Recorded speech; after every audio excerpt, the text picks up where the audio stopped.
Hello from the small window on your screen. This is Adam Turtletop from the Society of Corporate Compliance and Ethics.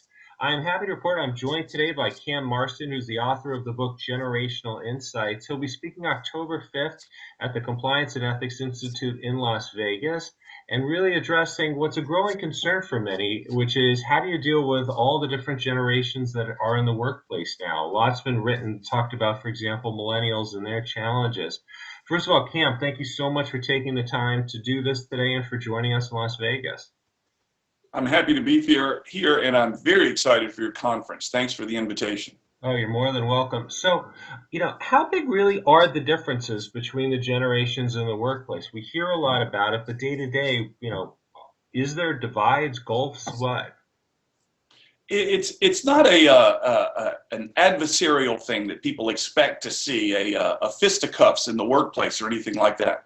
They are more often than not subtle motivations of what they want out of a job, what they want out of teams, how they define teams, what they want out of team leaders. And oftentimes the differences surface when something goes wrong, when the team leader doesn't do something right. He or she will say, I don't quite understand the motivations, or the team will come back and say, that's not at all what we're looking for.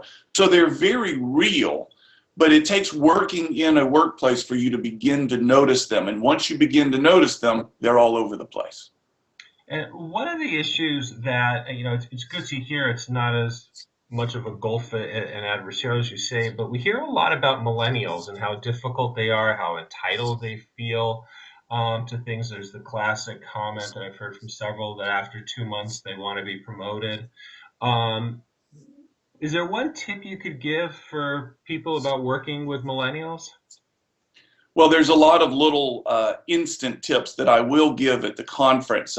Frequent feedback, working groups, proximity, seating or working in proximity with one another. But one of the things that I'm going to enhance at the conference and get into is that this is a generation that's been told they should be happy, not told to make themselves happy, or they should find the pursuit of happiness itself engaging, but that they should be happy. They deserve to be happy. And once I articulate this and expand the reasoning behind it, I think everyone in that room is going to say, I see it now. The key thing is it's a generation who is looking for happiness from some sort of external force, whether it be their boss, their manager, whether it be the promotion that you just mentioned, whether it be a title, a new Aeron chair in an office with a view. They're looking for something that will make them happy because they haven't learned yet how to find it within themselves. And in those first 5 to 7 years in the workplace, that's where a lot of the entitlement comes from. That's where a lot of the demands from their employers, that's the way they surface. Make me happy. And I think it will become very clear as well as why the solutions work in the conference in Las Vegas. It's a great insight and, frankly, a little scary because compliance isn't necessarily about making people happy. It's about making sure that they do what they're supposed to. Well, it's a very thought-provoking teaser you've just given us for your talk. I'm very much looking forward to hearing it and getting to meet face to face in person as opposed to via Skype. But for now, thank you so much for joining us, Cam. I look forward to seeing you in Las Vegas. I hope all of you who are watching will join us October 4th through 7th in Las Vegas for the 2015 Compliance and Ethics Institute. I'm Adam Turtletop from the SEC. Thank you and take care.